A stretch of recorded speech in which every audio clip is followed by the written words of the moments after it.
बच्चों, आज हम हिंदी विषय को लेकर पाठ क्रमांक 4 पन्ना नंबर 29 पर कौलन और कनकी इनके बारे में एक अच्छी कहानी यहाँ पे बताई गई है। उस कहानी का आज हम अध्ययन करेंगे। ये कहानी एक प्रसिद्ध लोक कथा है। तमिलनाडु के राज्य में एक घटी लोक कथा यानी प्रसिद्ध कथा है। इसका अध्ययन हम करेंगे कि अच्छा खासा व्यक्ति भी कभी कभी बुरे लोगों के संगत में आने के बाद उसके बारे में उसके ऊपर क्या परिणाम होता है, इसकी जानकारी आज हम इस पाठ में लेंगे। पाठ का नाम है कौलन और कनकी। कौलन यानी एक व्यक्ति का नाम है और उस व्यक्ति की पत्नी का नाम है कनकी।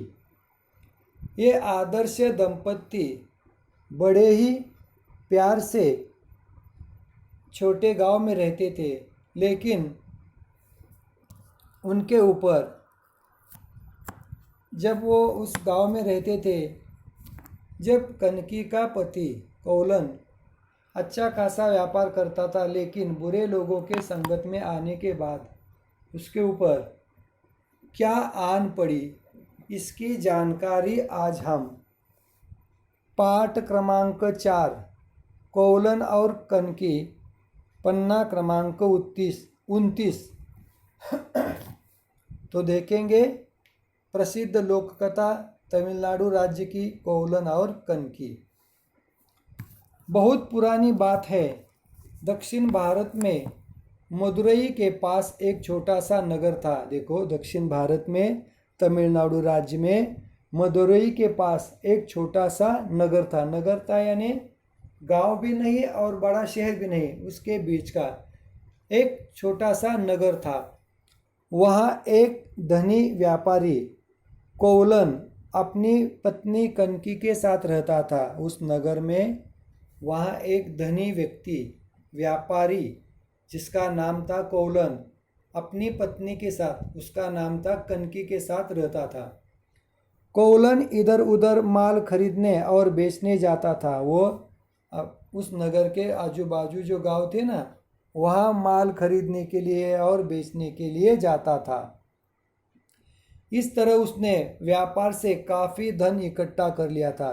गांव में इधर उधर माल बेचने के लिए खरीदने के लिए जाता था। उसकी वजह से उसे बहुत ही व्यापार में नफ़ा होता था। वो अच्छा खासा नफ़ा कमाने के बाद काफ़ी धन इकट्ठा कर लिया था। अपने नगर में उसकी प्रतिष्ठा थी। प्रतिष्ठा यानी इज्जत थी, बड़ी इज्जत थी। उसका नाम था, क्योंकि बहुत ही बड़ा व्यापारी ईमानदार व्यक्ति था जो इधर उधर माल खरीदने और बेचने के लिए जाता था। इसके लिए उस नगर में उसकी बड़ी प्रतिष्ठा थी। उसका परिवार सुखी था। उसका परिवार यानी घर के व्यक्ति बहुत ही अच्छे थे।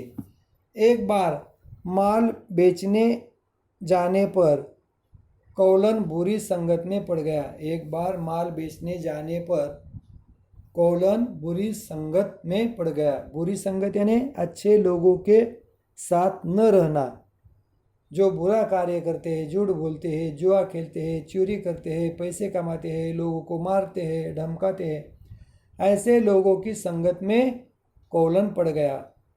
स्वार्थी लोगों की संगति में रहने से उसे व्यापार में हानि होने लगी। देखो, जैसे जैसे स्वार्थी लोगों के बीच में वो रहने लगा तो उसे वो व्यापार में उससे हानि होने लगी। वो समय पर व्यापार न करने के लिए पहुंच सकता था। कभी कभी उनके साथ मिल बैठकर आराम करता, बैठता, व्यापार करने के लिए न जाता। इसकी वजह से उसे व्यापार में घाटा होने लगा, हानि होने लगी। वो अपना सारा धन गवा बैठा। एक के बाद एक वो अपना सारा धन गवा बैठा, यानी खो दिया। सब उसने सब अपना सारा धन गवा बेटा यानी खो दिया। कौलन अपने किए पर पश्चाताप कर रहा था। सारा धन खो जाने के बाद उसे अपने किए पर पश्चाताप होने लगा, पश्चाताप कर रहा था। परंतु अब क्या हो सकता था, ठीक ही कहा है किसी ने। अब क्या हो सकता था, ठीक ही कहा है किसी ने। अब पछताए हो तो क्या जब चिड़िया चुग गई खेत। अब पछताने से क्या फायदा जब खेत चिड़िया चुग गई, यानी चिड़िया वहाँ नहीं बैठती है। अब खेत पछताए कि चिड़िया नहीं आती है। यानी अब पछताए हो तो क्या जब चिड़िया चुग गई खेत। जब अपने ही हाथों से स्वयं उसने अपना नुकसान किया था, फिर पछताने से क्या फायदा। इसलिए एक कहावत है, अब पछताए हो तो क्या जब चिड़िया चुग गई खेत। यानी अच्छी खासी व्यक्ति भी चूकने के बाद, गलत होने के बाद अब पछताने से क्या फायदा, ऐसा उनका कहना था। जब घर में खाने के लाले पड़ने लगे तो उसने मदुरई जाकर नए सिरे से जिंदगी शुरू करने की सोची। जब नगर में, मदुरई गांव में जब खाने के लाले पड़ने लगे, बुरे संगत में आने के बाद वहाँ खाने को न मिला, अच्छा सा खासा धन था वो सब पूरा गवा बेटा। तो उसने सोचा कि अब इस नगर में, गांव में रहने से कुछ नहीं बनेगा, कुछ तो करना पड़ेगा। जब घर में खाने के लाले पड़ने लगे तो उसने मदुरई जाकर नए सिरे से जिंदगी शुरू की सोची। मदुरई जाकर नए सिरे से जिंदगी शुरू करने की सोची। यानी यहाँ कुछ न चलने के बाद वह आगे सोचने लगा कि क्यों न मदुरई जाकर वहाँ अच्छी तरह से जिंदगी शुरू करे नई। बहुत मना करने पर भी कनकी न मानी और थोड़े बहुत कपड़े और खाने का सामान लेकर दोनों ने पैदल मदुराई यात्रा शुरू कर दी। देखो, बहुत समझाने पर भी उसकी पत्नी, कौलन की पत्नी नहीं मान रही थी। फिर भी कुछ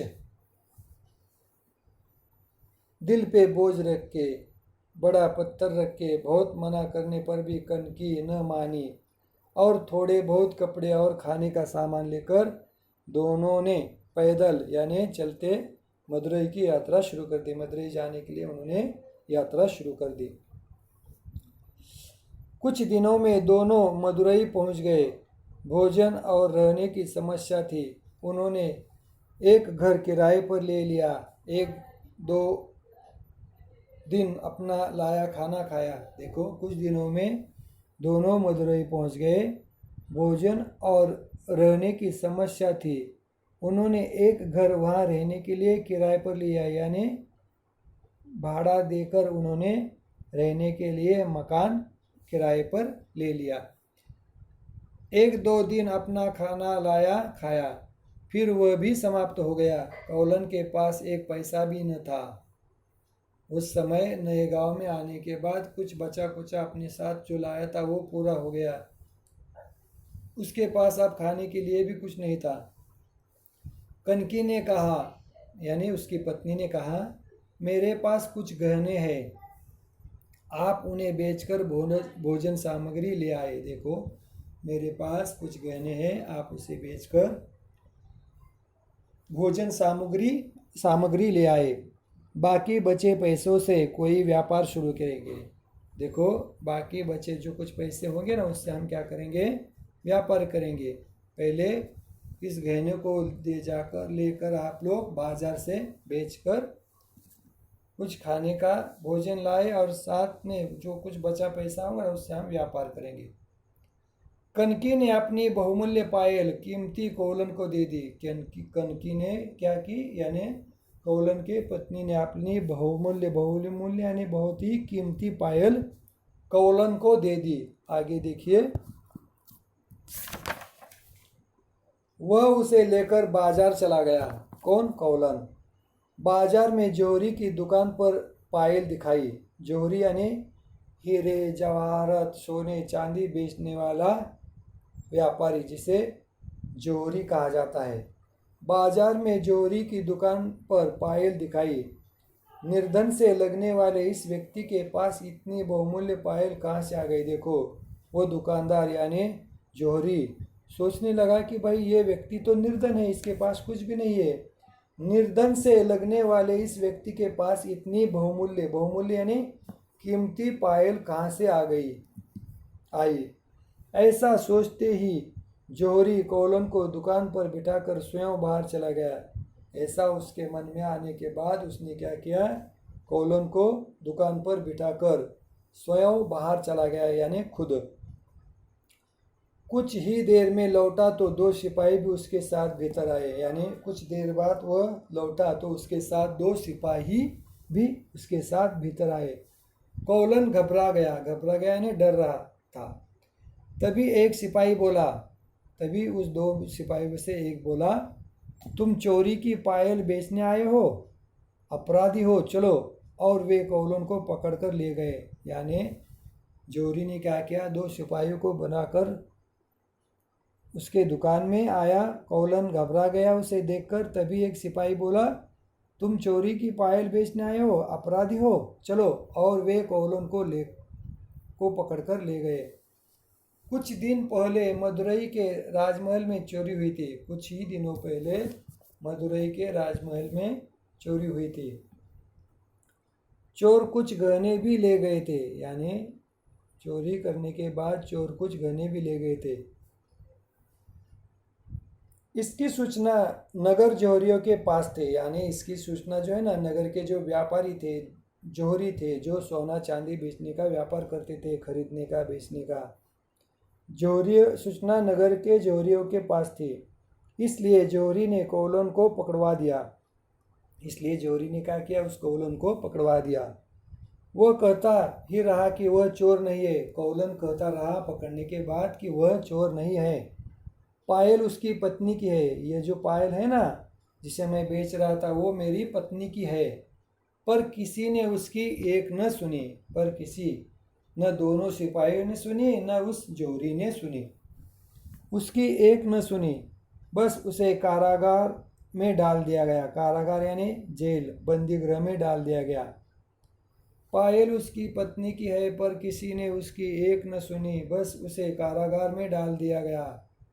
राजा ने चोर के पकड़े जाने की बात सुनी तो उसे फांसी पर लटकाने का आदेश दे दिया। देखो, जैसे ही राजा ने सुना कि उस चोर को पकड़ा गया है, उसके पत्नी की पायल चुराई है, उसे पकड़ा गया है, तो राजा ने क्या किया, उसे फांसी पर लटकाने का आदेश दे दिया। उधर कनकी परेशान थी। उधर कौलन की पत्नी कनकी परेशान थी कि अब तक कौलन लौटा क्यों नहीं है। अब तक तो कौलन को बाजार से वस्तुएं लेकर लौट आना था, लेकिन वो लौटा क्यों नहीं। उसने गृह स्वामी की सहायता से मालूम कर लिया कि उसके पति को चोरी के अपराध में पकड़ लिया गया है। उसने उस नए नगर में मदुरई में पता कर लिया जहाँ वो रहती थी। उस घर का जो मालिक था, गृह स्वामी, उसने गृह स्वामी की सहायता से मालूम कर लिया कि उसके पति को चोरी के अपराध में पकड़ लिया गया है और उसे फांसी दी जाने वाली है। देखो, जैसे ही राह देख रही कनकी को पता चला कि गृह स्वामी के माध्यम से, जहाँ वो रहने के लिए थी, उसके माध्यम से उसे पता चला कि कौलन को यानी उसके पति को चोरी के अपराध में पकड़ लिया गया है और उसे फांसी दी जाने वाली है। यहाँ तक के हिस्से का हमने अध्ययन किया है। यहाँ तक का हिस्सा आप लोग अच्छी तरह से पढ़िए। उसके ऊपर कुछ शब्दार्थ है, उसके शब्दार्थ देखिए।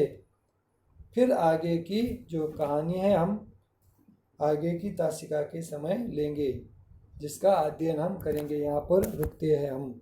धन्यवाद।